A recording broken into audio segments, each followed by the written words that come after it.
Olá, como vai você? Talvez nunca essa pergunta, como vai você, tenha feito tanto sentido quanto no ano de 2020. Eu sou Joana Machado e te convido a vir comigo para Um Dia Depois de Amanhã. Roda a vinheta.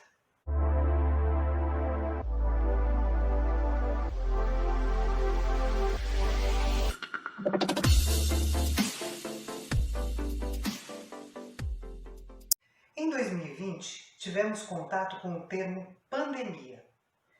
Pandemias acontecem quando uma epidemia se espalha por muitos lugares. E no caso desse ano, espalhou-se pelo mundo todo, causando milhares de mortes e muitas angústias para os que perderam alguém com a doença.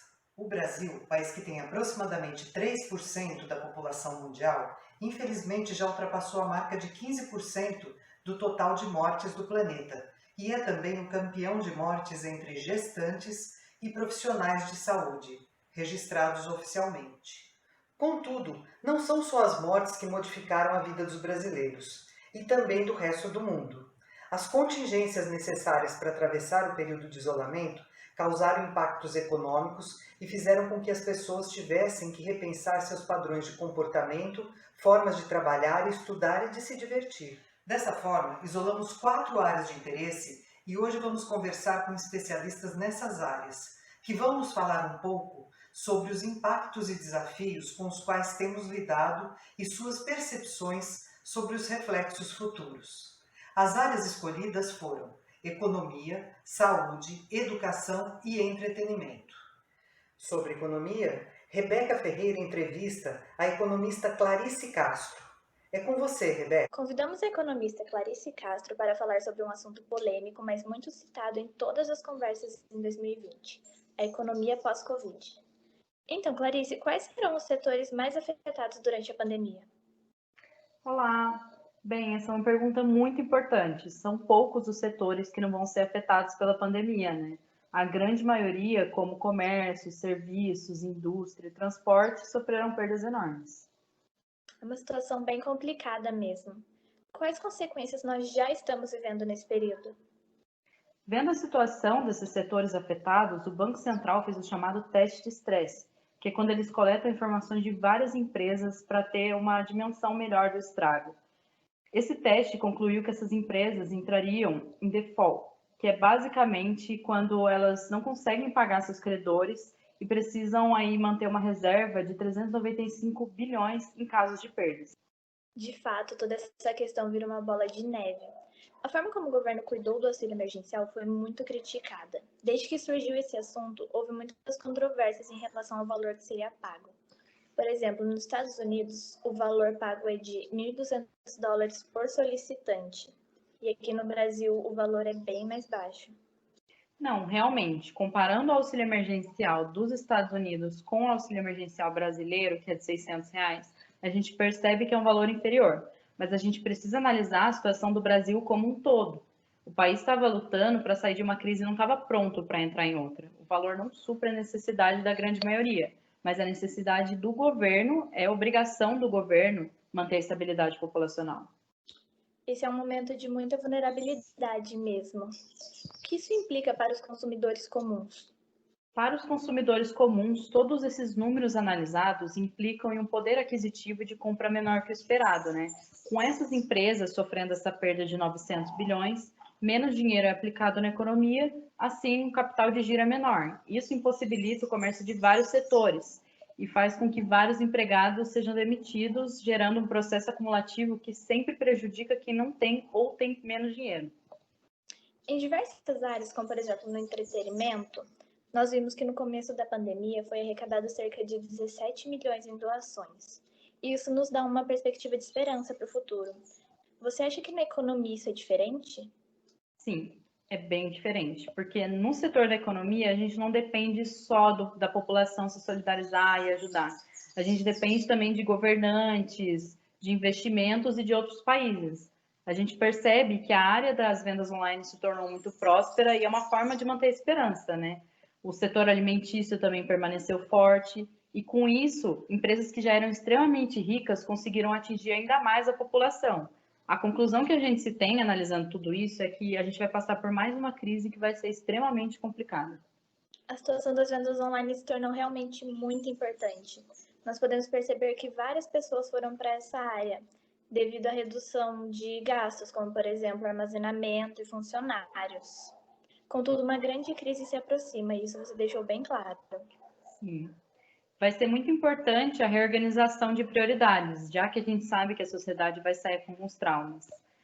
O que a gente espera das novas gerações é que elas entendam que realmente é importante e crie as redes de proteção básica para garantir a sobrevivência de todos até a tempestade passar e a economia voltar a girar e crescer. É o que nós esperamos mesmo. Muito obrigada, Clarice. Eu que agradeço e vamos torcer para que os setores econômicos sejam o mais assertivos possível daqui para frente. De fato, desafios é o que não faltam pela frente. Concentração de renda, solidariedade, tudo faz parte de um contexto novíssimo em matéria de visões econômicas de mundo. Sobre saúde, Agatha Mendes entrevista a especialista em saúde pública, doutora Alice Castro Vieira. É com você, Agatha. Olá, hoje estamos com a doutora Alice Castro Vieira, médica especialista em saúde pública e diretora de estratégias para enfrentamento de epidemias da Secretaria da Saúde. Boa tarde, doutora, é um prazer enorme ter você conosco. Boa tarde, o prazer é meu. E é muito bom poder falar sobre os aspectos sociais da saúde nesse momento tão cheio de desafios que a gente está vivendo, né? Sim, bom, para começar, doutora, a senhora poderia nos explicar o que de fato é a saúde? Bom, a OMS define saúde como estado de completo bem-estar físico, mental e social. Isso significa que, na verdade, saúde não é somente a ausência de uma doença ou de uma enfermidade, né? Ela também implica em a pessoa estar se sentindo bem onde vive, com as pessoas com quem convive. Isso pode ser no contexto profissional ou em qualquer outro. Entendo. No caso do momento atual, relacionado à pandemia, qual a proporção de pacientes que podem se mostrar sintomáticos com relação ao vírus? A maioria dos pacientes com Covid-19, cerca de 80%. Isso é 4, 5 indivíduos contaminados podem ser assintomáticos e cerca de 20%, 1 em 5 dos casos, pode requerer atendimento hospitalar. E é nesse contexto que outras patologias, principalmente as emocionais, aparecem. E como isso está acontecendo? Bom, a saúde mental das pessoas deve ser tratada cada vez com mais cuidado, né? Uma vez que a pessoa relata se sentir pressionada pela mudança brusca da rotina, dos seus hábitos e até mesmo da falta do convívio social. É muito importante o acompanhamento dos mais sensíveis e a busca por ajuda caso a pessoa se sinta pressionada. E aí que entra a importância da saúde pública, não é mesmo? Sim, saúde pública é, na verdade, uma organização dos conhecimentos sobre saúde e prevenção aplicados através de uma rede institucional e dirigidos ao ideal de bem-estar das populações, né? Ou seja, ações e medidas que evitem, reduzam ou até mesmo minimizem agravos à saúde, assegurando condições para a manutenção e sustentação da vida humana. A ideia de princípio é evitar ao máximo que as pessoas adoeçam, mas, caso isso aconteça, garantir que haja tratamento adequado e rápido para que a pessoa contaminada e quem conviva com ela fiquem bem. E como isso vem acontecendo na prática nesse momento? De certa forma, além da organização do serviço da saúde de modo a tranquilizar as pessoas sobre, por exemplo, ter um leito, né, caso isso seja necessário, é importante que os profissionais envolvidos com os pacientes mantenham-se com uma atitude confiante. Também assegurar equipamentos e insumos para os tratamentos faz com que a equipe trabalhe confiante e tranquila. Naqueles momentos em que houve escassez de anestésicos, por exemplo, os profissionais sentem-se limitados, né? E a sua confiança acaba transparecendo, o que torna o processo de recuperação dos pacientes mais moroso, muitas vezes por conta do medo. Sim, uma coisa que deve ter atrapalhado muito foram as carreatas que aconteceram em alguns locais em frente a hospitais, não é mesmo? Sim, aquilo foi muito estressante, né? Porque os profissionais já estavam sob pressão e ainda tinha muito barulho. E também uma demonstração de uma atitude desfavorável ao trabalho duro que estava sendo executado, né? Ainda bem que foram em poucos lugares, mas mesmo assim atrapalhou bastante. Sim, bom, agora no que se convencionou a chamar de novo normal e as empresas, A senhora acha que vai mudar na convivência entre os funcionários e nos protocolos de segurança? Sim, certamente. Espera-se que, com a percepção da sociedade sobre a importância da vigilância sanitária, as empresas e os estabelecimentos deverão buscar melhores condições ao ambiente de trabalho dos seus funcionários e também o ambiente em que os clientes circulam, né?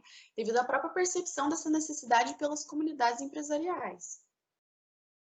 Bom, a senhora acha que as empresas, as instituições, os governos, diante desse cenário que é a pandemia, têm agido com eficiência? As organizações estão sendo julgadas por suas respostas à Covid-19, né? Deste modo, elas mudaram seus esforços de maneira rápida, visando não apenas suportar os crescimentos financeiros duvidosos, mas também adotando novas medidas e comportamentos para consigo, para com a sociedade e para com seus colaboradores e funcionários. Quem não reage acaba sofrendo as consequências, porque a sociedade exige respostas. Sim, bom, e alguns consideram de extrema importância o estudo do comportamento social durante crises como essa, para poder basear as atitudes dos responsáveis pela estratégia de saúde. O que você acha sobre isso? Sim, não há dúvidas disso. É muito mais fácil desenhar estratégias de enfrentamento quando se conhece uma sociedade, né? Na Índia, por exemplo, o problema só não foi maior porque o conhecimento do comportamento dos estratos sociais proporcionou uma estratégia de isolamento muito eficiente, se considerarmos a concentração de pessoas em um pequeno espaço de algumas cidades de lá. Né? Aqui no Brasil, o local de São Paulo onde mais houve infectados foi a Brasilândia. E uma parte dessa disseminação se deve ao pouco conhecimento do comportamento das pessoas dessa localidade, o que faz com que a reação ao surto seja tardio, ou seja, somente depois de instalado. Estudar as populações, então, é fundamental para traçar estratégias de saúde pública e também para atuar na prevenção, tanto de epidemias quanto de fatores de risco ambiental e outras coisas. E quais as lições nós podemos esperar dessa pandemia, doutor? Ah, são muitas, mas relacionadas à área da saúde, acredito que terá uma maior atenção e legitimidade dada aos profissionais da saúde, principalmente enfermeiros e atendentes, que, junto com os médicos, têm representado uma enorme diferença aos que necessitam de atendimento. Outra coisa também é a percepção da necessidade de cooperação científica e de junção de várias áreas, como as ciências sociais, as artes para desenvolvimento de soluções que ajudem a população, junto com mecânicas de suporte a essas soluções, né? Isso tudo sem falar da valorização da eficácia da vigilância sanitária, do SUS e de outras instituições ligadas à promoção da saúde. Bom, doutora Alice, foi um prazer enorme poder conversar com a senhora. Desejamos boa sorte no seu trabalho e de todos os profissionais de saúde física, mental e social. Eu é que agradeço, e agradeço também o trabalho que vocês dos meios de comunicação e entretenimento estão prestando, informando e distraindo as pessoas, porque uma sociedade saudável é que tem suporte para fazer boas escolhas. Obrigada, doutora. Voltamos ao estúdio com a Joana. Não há dúvidas quanto aos novos hábitos saudáveis, assim como a importância da saúde e da estrutura de apoio à saúde, como o SUS, por exemplo. Agora, Lia Scamparim conversa com a educadora Jaqueline Soares. É com você, Lia. Olá, hoje estamos aqui com a educadora Jaqueline Soares, formada em Letras Neolatinas e doutora em Didática, com experiência profissional na UFMG e no Ministério da Educação. Além disso, ela é detentora do Prêmio Jabuti de Educação e Pedagogia e é um dos nomes de referência entre os profissionais da área educacional no Brasil. É muito bom ter você aqui, Jaqueline. Muito obrigada pelo convite, Lia. Bom, acho que uma boa maneira da gente iniciar a nossa entrevista seria perguntando para você sobre a sua trajetória e sobre o que te levou a escolher uma carreira tão negligenciada no Brasil. Então, o motivo ele foi justamente esse, porque durante os meus anos de escola, eu sempre tive acesso ao ensino público, né? E chegou um certo momento que eu percebi que aquilo não era o suficiente para a formação de uma pessoa mesmo. E quando eu entrei no ensino médio e começaram aqueles questionamentos sobre o que eu ia ter como profissão para o meu futuro, tudo que me vinha na mente era essa vontade de tornar o sistema mais justo, com um modelo educacional mais tecnológico e avançado. Então foi justamente porque é uma profissão tão negligenciada que o meu objetivo se tornou fazer a diferença dentro dessa área. Bom, realmente muito inspiradora essa história e muito interessante saber que foi essa sua experiência não tão boa, né, com o ensino público que te motivou a tentar mudar a realidade das outras pessoas. Em relação a isso que você citou sobre um ensino mais tecnológico, né, e mais moderno, sabendo que você tem experiência já com essa área, eu queria que você falasse um pouco mais sobre como funcionaria esse meio. Ok. Bom, essa educação mais voltada para a tecnologia, ela é chamada de educação 4.0. Esse termo está diretamente relacionado ao conceito de indústria 4.0, que também é conhecido como quarta revolução industrial. Ou seja, ele fala sobre a evolução da tecnologia ao longo dos tempos e como isso afeta no nosso dia a dia. Quando a gente fala de indústria 4.0, os principais conceitos envolvem a aplicação da tecnologia por meio de indústrias automatizadas, a internet das coisas, a inteligência artificial, a coleta e análise de dados, entre outros termos. Essa forma inovadora de ensino, ela acredita na execução do termo learning by doing, que em português significa aprender na prática. E não está só na inserção da tecnologia de ponta nas escolas, mas também demanda uma mudança drástica na abordagem de ensino. Voltando ao que você citou, né, sobre a sua experiência com o ensino público e sabendo que ele era precário, eu queria que você falasse um pouco mais, você pontuasse essas diferenças entre o ensino público e o ensino privado no Brasil. A diferença é muito clara quando a gente fala de método de ensino e recursos que cada instituição tem para disponibilizar. Mas o que mais me deixa indignada é perceber que essa desigualdade ela é tão estimulada por órgãos e por autoridades que, na realidade, deveriam cuidar de todos os estudantes de uma maneira igualitária, ao invés de favorecer os já favorecidos. Com a pandemia, né, o sistema EAD foi implementado como uma maneira de facilitar o ensino à distância e o aprendizado de uma maneira moderna, né, mais nova.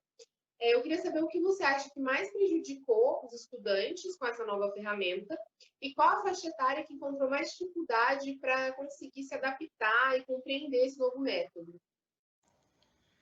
É perceptível a dificuldade presente entre todas as faixas etárias. As crianças, por exemplo, elas vão ter uma lacuna na leitura ou na matemática, que é a base do ensino deles. Mas, de fato, a concentração deles durante as aulas de EAD é um dos principais problemas. Além do fato dos pais ficarem responsáveis por auxiliarem os filhos nesse momento, sendo que nem todos conseguem dar a devida atenção que eles precisam. Já os jovens, os adolescentes, a dificuldade deles está presente na falta do estímulo e também porque eles foram extremamente prejudicados, né, na preparação para o Enem e para os vestibulares. Voltando um pouquinho, né, sobre o que você disse sobre os alunos mais novos, eles terem a dificuldade de se concentrar no estudo em casa e dos alunos do ensino médio, né, eles terem um pouco dessa falta de estímulo. Eu queria que você falasse um pouco sobre o sistema. Você acha que o sistema em si, ele prejudica esses alunos? O método de ensino à distância ele apresenta falhas na educação básica, porém o problema ele é um pouco maior, porque as escolas elas não estão preparadas para esse tipo de ensino e elas devem encontrar uma forma de introduzir e de se adaptar a essas novas tecnologias, sendo esse um processo que leva um certo período de adequação. Na pergunta anterior, né, a essa, você citou um pouco sobre o adiamento do Enem, né, e sobre os outros vestibulares. Eu queria que você falasse um pouco mais sobre toda essa mobilização que foi feita em torno do adiamento do Enem e como as redes sociais tiveram uma importância dentro dessa mobilização toda. Olha, eu achei realmente muito pertinente a sua pergunta, porque atualmente as redes sociais elas vêm desenvolvendo um papel muito importante na luta pela educação, né? O maior exemplo disso são as petições e os movimentos das organizações educacionais, como, por exemplo, a UB e a UNE, que têm se mobilizado através das redes e têm ganhado cada vez mais palco. E ficou nítido como os estudantes dessas organizações ganharam força quando não só foi adiado o Enem, mas como também foi feita uma pesquisa pelo INEP para ter noção da preferência deles em relação à nova data. Bom, em relação às mudanças que, né, vários vestibulares sofreram, não foi só o Enem, eu queria que você falasse um pouco sobre essas mudanças e a sua opinião em relação a isso. Sim, houveram muitas mudanças nos vestibulares, como, por exemplo, a ESPM, que mudou o processo seletivo e agora vai ser feito através de uma entrevista e de uma redação. A Belas Artes, que vai seguir o mesmo modelo. Também tem a CUCO, que agora não vai ter a segunda fase da prova. E eu acho realmente muito importante eles não focarem nas provas de conhecimento tradicional nesse momento, e sim em outros tipos de inteligência, como, por exemplo, a inter e a intrapessoal. Muito gratificante saber que estão dando espaço para outras maneiras, né, de inteligência e saber que não está sendo focado só nas matérias da base comum. Você, como educadora, você acredita que toda essa modificação tecnológica ela vai atingir os alunos de uma maneira geral? É ótimo saber que as instituições conseguiram contornar toda essa situação aplicando o método de ensino à distância nas escolas. Mas é aparente que alguns alunos têm sido prejudicados, porque a gente percebe que o que deveria acontecer em 10 anos está acontecendo em apenas um. E toda essa tecnologia que tem sido inserida nas escolas, ela não beneficia os alunos de uma forma igualitária. Eu acho que é um ótimo avanço, mas vai ser muito mais eficaz quando for incluído da forma correta. E qual seria a forma correta? Então, no início da pandemia, eu recebi diversos relatos de alunos que diziam como a falta do preparo dos professores para o ensino remoto estava interferindo na aprendizagem deles. E uma educação tecnológica eficaz, ela consiste em professores bem preparados, que saibam trazer uma nova dinâmica para a sala de aula, de maneira que faça com que os alunos aprendam. A educação 4.0, ela está muito mais relacionada aos métodos inovadores de ensino do que aos aparelhos eletrônicos que cada instituição tem para disponibilizar. Bom, aproveitando que a gente está chegando aqui na reta final, né, da nossa entrevista, eu gostaria que você deixasse considerações finais sobre a educação, sobre esse momento tão crítico que a gente está passando por conta da pandemia. Em maior ou menor grau, a comunidade ela teve que se adequar. E o ensino ele nunca mais vai voltar a ser como ele era antes, porque a gente se libertou das paredes da sala de aula e a gente descobriu um novo mundo de oportunidades nas mãos dos jovens. Os professores eles vivenciaram novas formas de ensino, novas ferramentas de avaliação. Os alunos eles entenderam que eles precisam de organização, de dedicação, de planejamento para estudar online. E a pandemia e tudo que ela acarretou deve servir de aprendizado, porque de certa forma a tecnologia ainda vai ser muito útil para os estudos. Bom, eu agradeço por toda essa experiência que você compartilhou aqui com a gente, agradeço pela sua presença. E eu queria que você deixasse aqui uma consideração final para os estudantes, uma mensagem final para eles, para os estudantes do Brasil inteiro. Eu que agradeço, é muito bom ter um espaço para falar de alguma coisa que eu tanto amo. E aos estudantes eu gostaria de dizer que o conhecimento é a ponte que vai libertar vocês.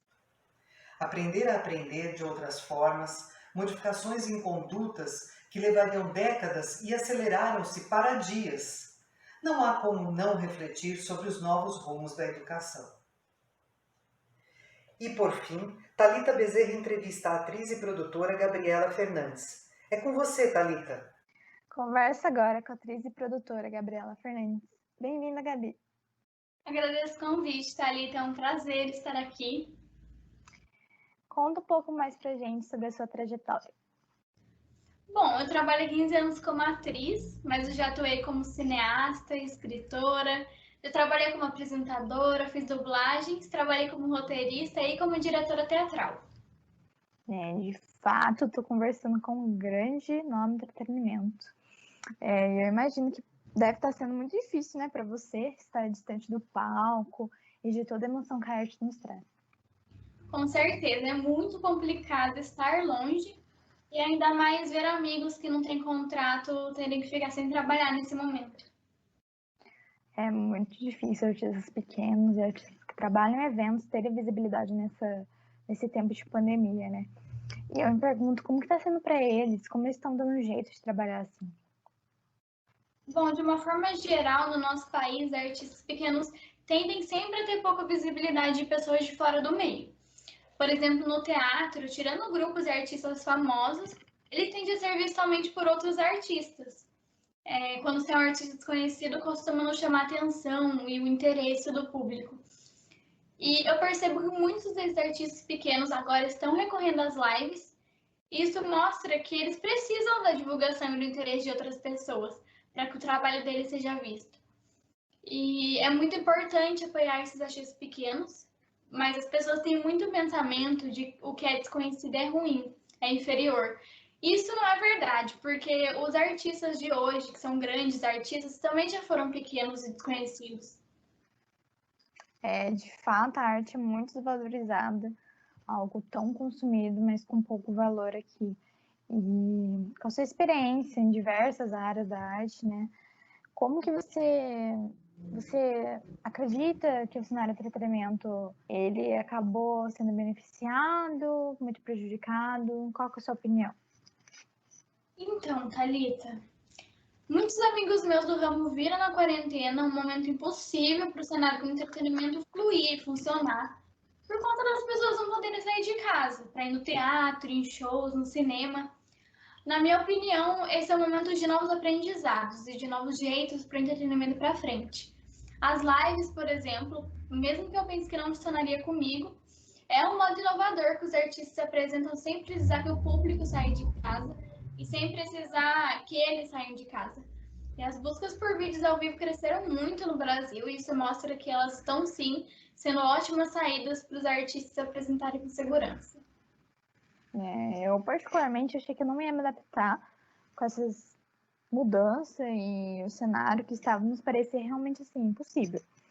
E em relação a essas dificuldades que nós encontramos no caminho, como que você lidou com elas de maneira profissional?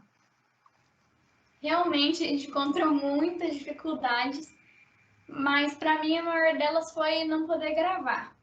E quando eu fosse liberada, a gente teria que pensar como que seria a retomada dessas gravações sem colocar a equipe em risco.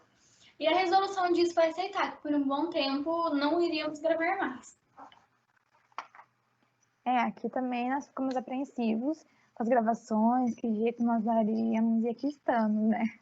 É um pouco difícil essa adaptação de tudo à distância, mas acho que nós vamos nos acostumar. Em sua percepção como artista, você conseguiria se adaptar às mudanças que o ramo de entretenimento há de enfrentar agora? Como artista, eu posso dizer que estamos em constante desenvolvimento e adaptação, e eu acredito que os artistas eles sempre estão prontos para se adaptar às novas realidades.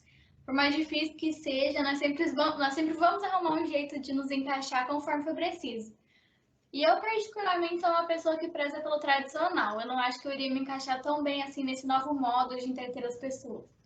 As lives elas são ideias muito boas, mas que para mim não é o estilo que funciona. Porém, muitas pessoas nesse momento estão recorrendo a isso e é algo muito válido. Então, e com a pandemia nós sabemos que ocorreu o afastamento social e o fechamento de muitos lugares onde os artistas se frequentam, e então os artistas que prestam serviços, né, tiveram ou optaram mesmo por trabalhar nos negócios online. E você acabou também aderindo ao home office, ele auxiliou no seu trabalho? Quais foram os desafios enfrentados? A quarentena prejudicou muito, acredito que prejudicou todos os trabalhadores, tornou tudo mais difícil. E a maneira que acho que todos tiveram de fazer para se adaptar à situação foi aceitar os negócios online, o home office, que auxiliou muito o meu trabalho e acredito que é auxiliado o trabalho de muita gente também. E acho que a maior dificuldade encontrada foi resolver mesmo a questão das gravações, como seriam feitas.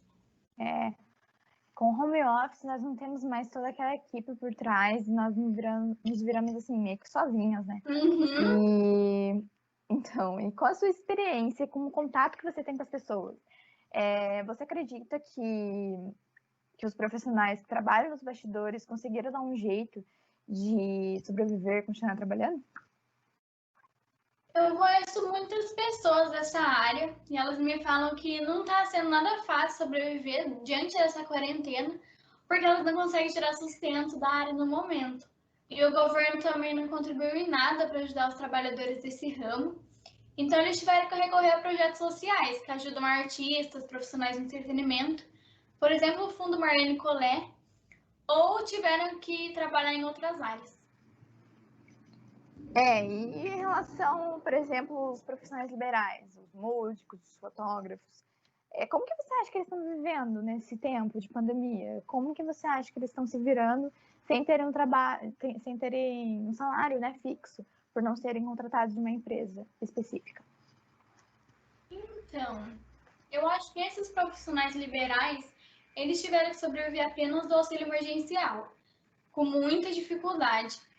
E uma boa dica para esses profissionais é entender muito bem essa relação de valor, preço, de custo, além de fazer uma transformação digital no seu modelo de negócios, que vai fazer ele sair na frente dos outros e dar mais reconhecimento para o seu trabalho.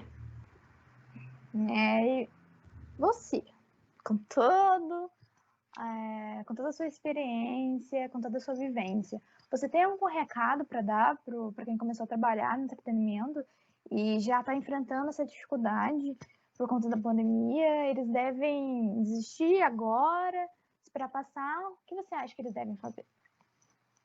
Com certeza persistir, Thalita.